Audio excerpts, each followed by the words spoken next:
Hi there, I'm Pat, the artist behind Freestyle Fine Art. Today we are going to be talking about some of my go-to student grade papers. We're going to be starting off with kind of my least favorite to my most favorite. My most favorite paper is a professional grade. Spoiler alert, it's Arches. Ooh, such wow. Um, so, first one on the bat is Canson XL. This is one that is pretty much sold everywhere. I actually know that Walmart has it, of all places. So this is a really, really good economy paper to go with. For this 9 by 12 pad, it is $8.09. Mind you, this one comes with 30 sheets. It has by far the most amount of paper out of any of the other ones, which is why the actual price tag's a little bit higher than some of the other ones. One of the things I don't like about this paper is just how smooth this is for a cold press. Like no texture whatsoever.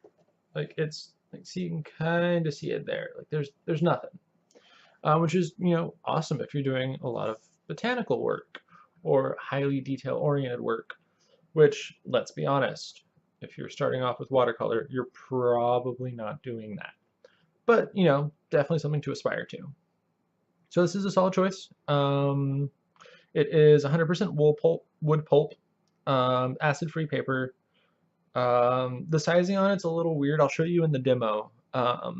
It can resist water, which is really kind of something you don't want to happen with watercolor paper. Then my next recommendation is Strathmore Brown Label. We will ignore everything below the 400 series because it is not worth it. 400. That's what you want to go with, bare minimum.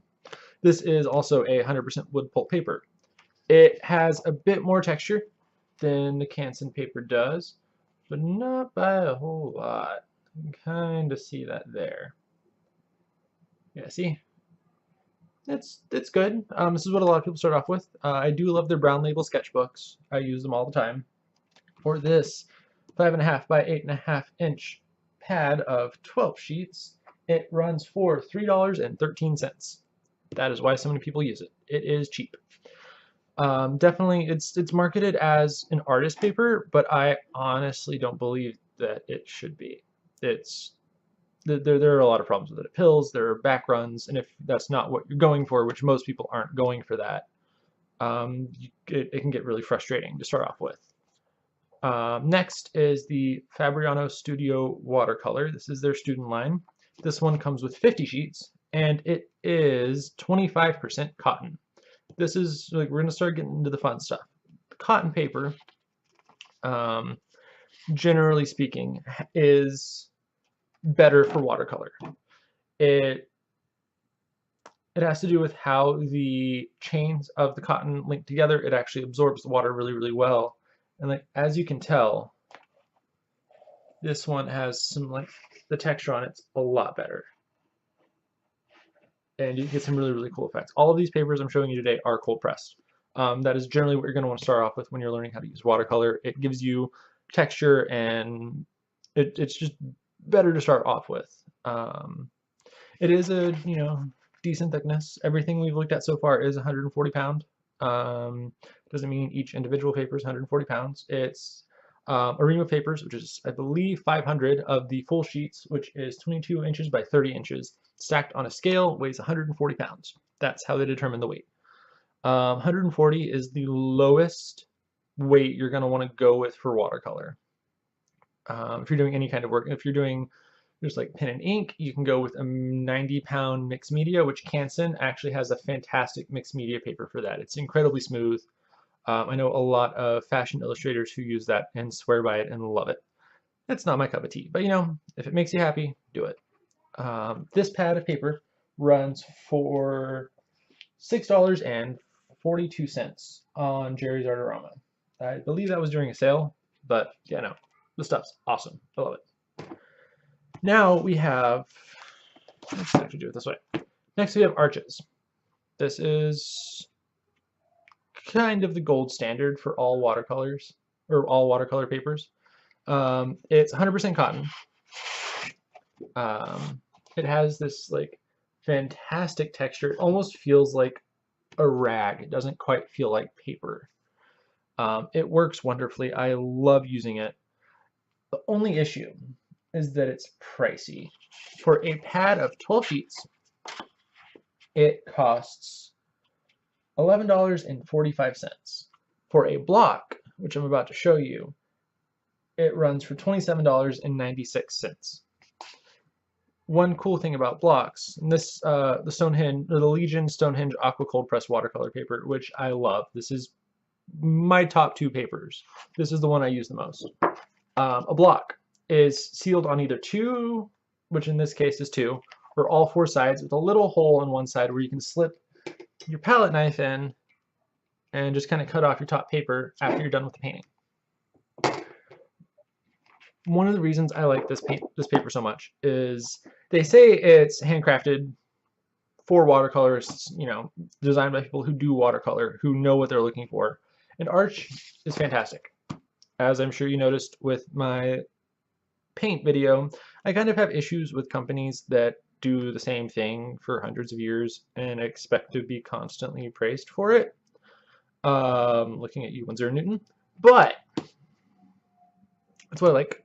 The Stonehenge paper. It works just as well as the Arch paper, if not better in some regards. It's also a lot more cost effective.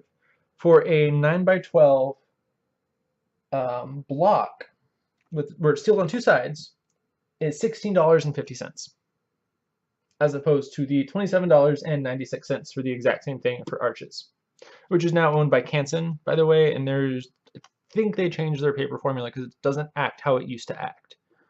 But yeah, this is 15 sheets as opposed to the 20 sheets that come in an Arch watercolor block.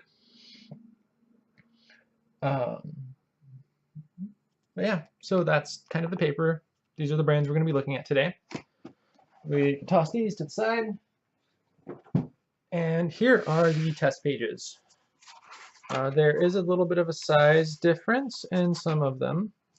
That's just because I had to cut down what I had.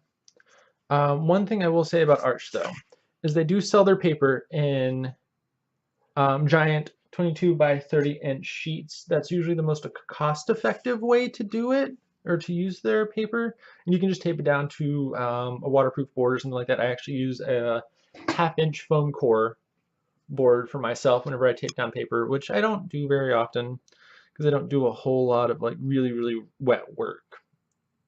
Which is why one of the reasons why you would want a block as opposed to just painting on a normal sheet of paper, because the paper will buckle, and that's something that we're actually going to be looking at today. I know the Canson and the Strathmore both do it a lot. The Fabriano does it a bit, and the Arch and the Stonehenge don't do it as much as the other ones do, but they do it a little bit if you start getting really wet with the work. So what we're going to do is, as you can see here, we're going to start off with a flat wash, then a wet into wet wash, then what I call a color drop, which is where I'm just going to wet the paper with like a light ultramarine blue and just drop in some burnt sienna and just see how it spider webs out. And I'm going to do a lifting test, which is really important because sometimes you don't save your highlights like you're supposed to, or if you're working on a commission and the client's just like, no, I don't like the way that looks, can you change it? And that's why that's important. Also, you can mess up, and it's a really good way to fix the mess ups. Then forced blooms. This is the bane of a lot of watercolorist existence. I actually really like them, especially whenever I'm painting skies. It's a really easy, awesome, fun way to get cloud effects with very little effort. I'm going to be using the number 8 Mimic squirrel brush from Creative Mark to do my application. Then for the lifting test, I'm going to use the 1-inch Simply Simmons extra firm filament wash. These are the dark bristled ones. This is technically an acrylic brush, which is usually good to have some kind of a small short-handled acrylic brush on you for lifting. But yeah, so let's go ahead and get started here. Just going to go in with a little bit of ultramarine blue for the flat wash over here. And I chose these colors because they're both granulating colors, which means they're going to lift easier. They're also colors that most people have on their palette. Like pretty much every company is going to have some kind ultra or granulating blue and some kind of red-based brown to in all of their palettes and all of their starting sets. And I'm doing this in no particular order. So one thing a lot of people like about granulating paints and working specifically with cold pressed paper is it really brings out the texture of the paper. Like, look at this. See the colors separating in here? That's what granulation is, and that's what a lot of people like about it. I myself am a big fan of granulation, especially on the arch paper. Arches, I never know how to say it. My inner Texan says arch, but my, linguistics nerd says arch, because, that's how it is when you speak multiple languages. And then the last flat wash with the Stonehenge. You see how the textures are different in here. There's actually a little bit of a light wash there. But yeah, the textures are different. This is more of a regular texture. This is a more of an irregular texture. Which I think is one of the reasons why this paper does so well and has continued to do so well. So now what we're going to do is just a general wet into wet between ultramarine blue and burnt sienna. This is the go-to mixing black for a lot of people, which is one of the reasons why I chose this one in particular. I chose this color combination in particular just because a lot of people use this on a very regular basis, myself included. This is actually one of my go-to blacks that I do.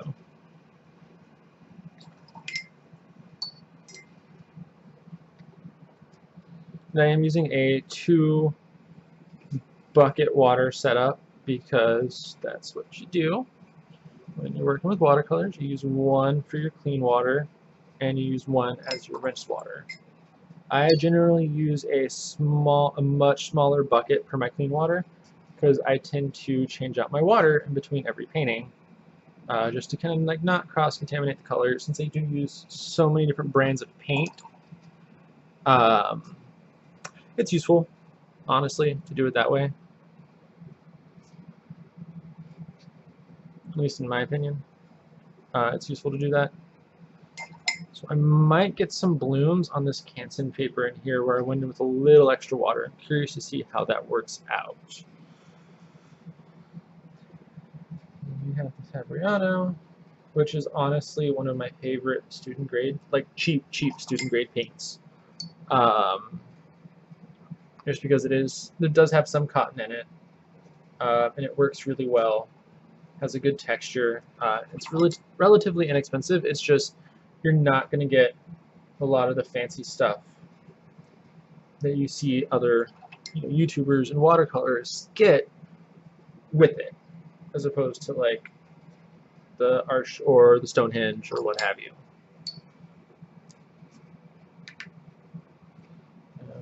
Arch. And I'm just using my Lucas 1862 palette here. This is the first brand of professional paint that I ever got. This palette has been through quite a few changes over the years. I'll show it to you here in a second. It's a 15-wall palette. It's made by Creative Mark. I sell it at Jerry's Artorama for like $5, I think. It doesn't have a closing mechanism to keep it closed, but I do just use a hair tie, like a normal old hair elastic, to keep it closed. I have like 6 of these palettes, I want to say. One for each of the major paint companies that I use. And then I have a couple of just like mixed ones. Like I have the Pro Primary palette, quote unquote, so I call it, that I use for World Watercolor Month. I'm actually using a different brush for this. use my number 10 silver black velvet, which everyone and their mother uses, but that's because it's a fantastic brush and it works really well. So now to do some nice big soppy washes.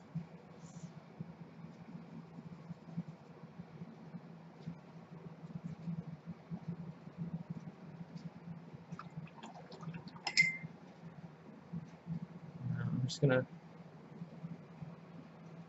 drop in some burnt sienna throughout, just to kind of see how it intermingles here. The reason I'm doing this way is because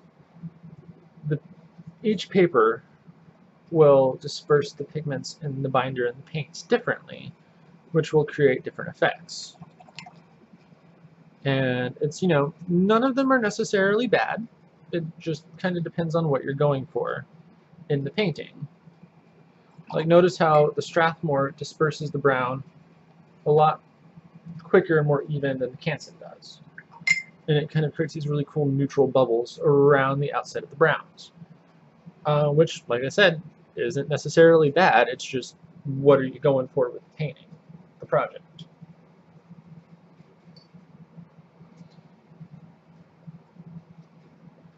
Fair warning about these Silver Brush Company brushes. They aren't a complete synthetic brush. They are a hybrid. It does actually use squirrel hair in them. That is a problem for some people who don't want to support the fur trade. I totally respect that.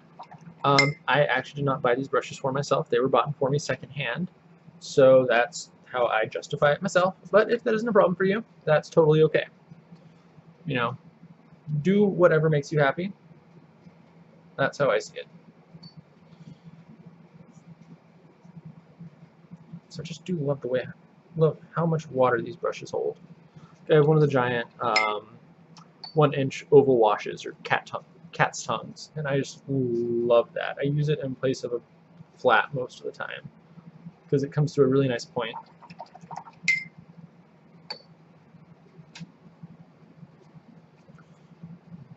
Color drop on this one. That gives a little more pigment. There we go. Oh. One thing to always keep in mind with watercolor: make sure your paints are dry before you paint next to it, or else you're gonna have something like that happen. Where my burnt sienna bled into my ultramarine blue here, which isn't bad, especially for this. And if you're going for a looser style, it's totally cool. Okay, so now switch back to my mimic brush. I'm just gonna paint just a quick wash right through here. Isn't going to be anything fancy. I'm just going to do a lifting test.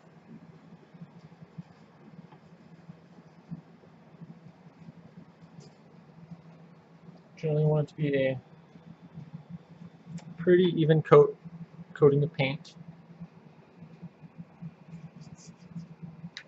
I say as I just randomly slot paint and water onto the paper.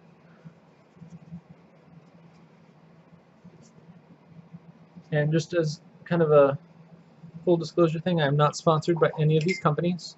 I am doing this all of my own free will. No one is paying me to say the things I'm saying. I just feel that it's good for people who are just starting out to kind of see how everything works. Because like I said, nothing is inherently bad. It just all depends on what you're going for. Like the blooms are a perfect example. I love doing blooms for skies and clouds and all that fun stuff. But not everybody does. A lot of people, especially when they're starting out, try to go for the whole realism side of painting, which is a wonderful set of skills. It's just that's not what everybody needs or wants in art. Because I believe it was Degas who essentially said, art is whatever you make it, which I definitely get behind. I do not think that anyone should be able to dictate what art is for you. Okay, so we're going to let that dry before we lift. Next, we're going to do the forced blooms, which should honestly be done one page at a time. So I'm just going to shift everything around here. So what I'm going to do is I'm going to go in with a wash of ultramarine, and then I'm going to drip in color. Or not color, just plain water. After it dries a bit, I'm going to dry it with my heat gun just a bit so that we get the uneven drying edges, which is what causes the blooms originally.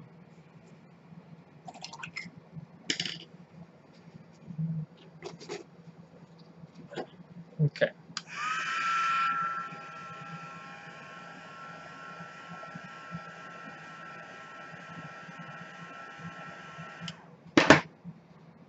Now I'm going to go in with this brush and just drop water in. One thing that a lot of people say is that you should swatch or do your color swatches on the paper you're going to paint on. I don't necessarily believe in that personally because I don't got that kind of money. I don't know about y'all. If y'all got that kind of money, go right ahead. I do not. So I will generally swatch on the Canson XL paper, this one right here, because when I first started painting, there's a store called Aaron Brothers. I don't know if they're still open, but they run deals of buy one, get two free on all paper pads, including the giant 22 by 30 inch Canson pads. So I would walk out of the store only having to pay for 2 of those pads, but I got 6, and I'm still going through that paper.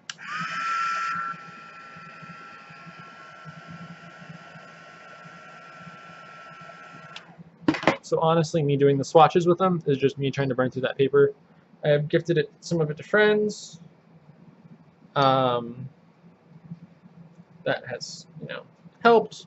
But I think I still have like 3 pads of that paper laying around. Just gonna let this chill out over here and dry. And then we're gonna do this one now.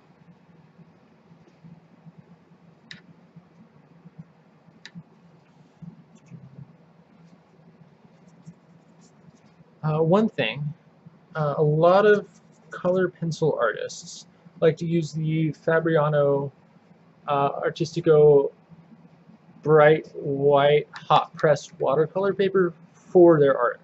There's actually a artist here on YouTube, Lisa from Lockery Fine Art, who is also here in Texas, who I believe uses that paper for her stuff. I haven't seen any of her colored pencil videos in a while, so I could just be, completely misremembering that, but that is what I seem to remember.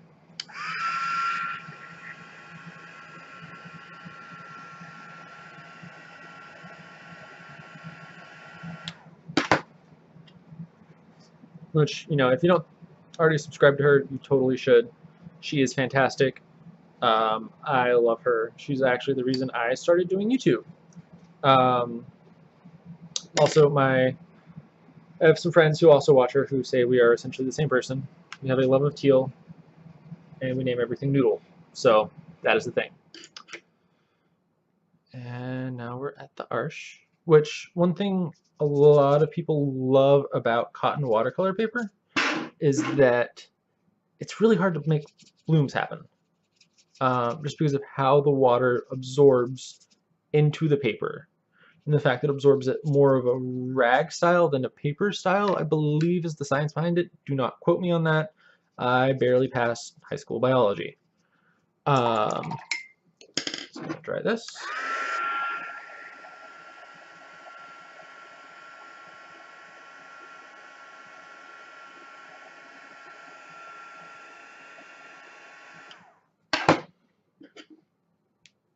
You can actually see we're already getting blooms forming in the Fabriano and the Canson paper.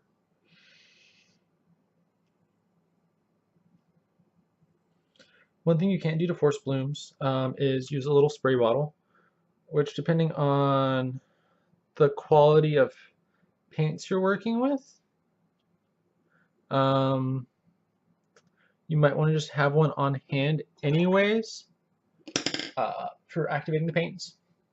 I used the spritz bottle I got from Jerry's Artorama. I think it was like $2, but totally worth it. And here we go. So now, going in with the last little bit. And one thing about cotton paper is it will take longer to dry. But oddly, in my experience, the workability of the paper isn't as long, which is kind of weird. But, you know, it's fancy. It's French. Isn't it supposed to be a little weird? Okay.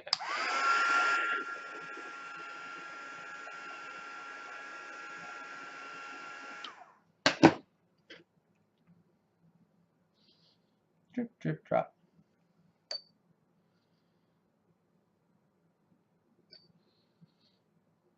Okay. So now we can't really do anything until everything dries. So I'm going to go ahead and pause the video, and we will be back in just a minute. Hey y'all, I'm back. Everything is nice and dry. So let's go ahead and look at the forced blooms. Canson had some nice ones forming in here. Like I said, if that's something you're not looking for, might not be the best paper for you. But if it's something that you do like, by all means, buy it up, use it. Strathmore the 400 series is pretty decent. Like, got some nice blooming action in there. Then we have the Fabriano, which I really did lay on the water on this one, and we got a lot going on in here. The arches, actually like the fact that we got a little bloom on the word bloom, makes me happy. This one got a fair amount. The Stonehenge also got a fair amount of it too. Mind you, for this blooming test, I was forcing this to happen. This probably won't happen with normal painting. If you do follow proper painting protocol, like not working an area that's partially dry, especially when you're a beginner, because like you can do it once you get better with water control, you can definitely do it. But that takes some skill and some time and some practice. But real quick, I told you I was going to show you my palette. This is technically a 15-wall palette, but I dropped in some burnt sienna and some genuine rose right in there, so I have 17 paints. I love this thing. It's the best cheap palette I've ever found. I labeled them with a little bit of tape. Has a thumb hole that nobody ever uses. I don't know why they always put thumb holes on watercolor palettes. It makes no sense to me, but you know, I don't make paint palettes. I just use them. So for the lifting test, I'm using this giant wash, and what I'm doing is I'm just doing this over the same spot and then blotting it with a paper towel. Generally, see the Canson lifted really cleanly. Like I could probably lift that back to white if I wanted to. Generally, from what I hear, cotton papers don't lift as well, especially with staining colors like the phthalos or the quinacridones are generally more staining. The sedimentary or granulating colors like ultramarine and burnt sienna are generally a lot easier to lift, which is why I use those colors, at least this color for this part, because I wanted to, you know, give the paper, you know, a good college try. Got a fair amount of lifting there. Okay, going into some more. One thing to remember, when you're lifting, don't sit and scrub your paper. You will pill it. It's like when you have an old wool sweater and how it has little things that pill up on it. That same thing will happen. Like the Strathmore lifted wonderfully. I think that's almost completely back to white. Next is Fabriano.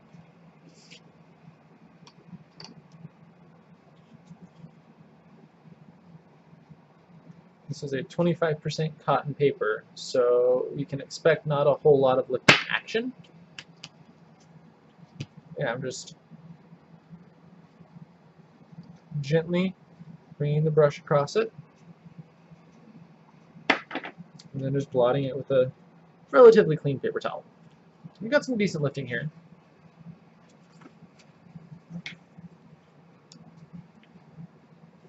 And the arch. This one you can actually scrub a little bit because the cotton doesn't fill up as much. In my opinion, that's usually only the wood pulp papers that do that. Oh yeah, also never scrub with a fancy watercolor brush. Like this cheap, junky acrylic brush, by all means, scrub until your heart's content. They're made to take that kind of abuse. I do know a lot of watercolorists that will have like a hog hair brush or hog bristle brush, specifically for lifting and scrubbing and things like that. We actually get a fair amount of lifting on the arch here. Now the Stonehenge on this tiny little paper.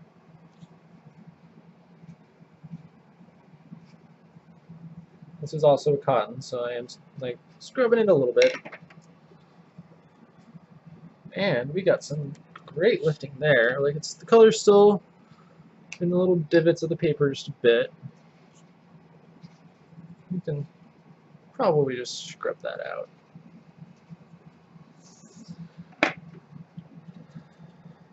Yeah, see? Beautiful. It's in here where it was darker, we almost lifted away, but yeah, some decent lifting. I am not upset by these tests at all. So just kind of to re-show everything, we have the Canson right there, and we have the Strathmore, we have the Fabriano, which is Italian paper, I believe. Arche and Canson are actually owned by the same company. They're both made in France. Strathmore is made in the US. This is made in Italy. And then I don't know where Stonehenge is made. If I can figure it out, I will leave it in the description. If one of y'all know, please leave it in the comment. But yeah, this was my watercolor paper test. Overall, for beginners, I would suggest either starting off with the Fabriano or the Stonehenge. These are kind of my two go-tos. In my opinion, they did the best on all of the things. If you were wanting the blooms for some particular paintings, you know, pick up some Fabriano. This does not come in blocks of my knowledge, so you will have to take the paper down. The Stonehenge does come in blocks. So, you know, that's actually the only way I found it. I've seen people online say that they get it in full sheets, but I have yet to see that. Mind you, I really only shop at my local Michael's and Jerry's Artorama because I am fortunate enough to live in a city that actually has a Jerry's Artorama, and it's fantastic. And I live near it, and I spend way too much money there. But anyways, so yeah, these are my two go-tos. Keep in mind for a pad of the Fabriano, it is $6.42 for the 9x12. And for the Stonehenge Aqua 9x12 block, it is $16.50. It's a $10 difference, but you get the convenience of a block where the paper doesn't buckle horrendously, which I don't actually have an example of that on me or nearby. But yeah, so this is my video. Thank you for sticking all the way through it. Please, if you liked what you saw in the video, please like, comment, and subscribe. And I promise to bring out more quality content. Thank you.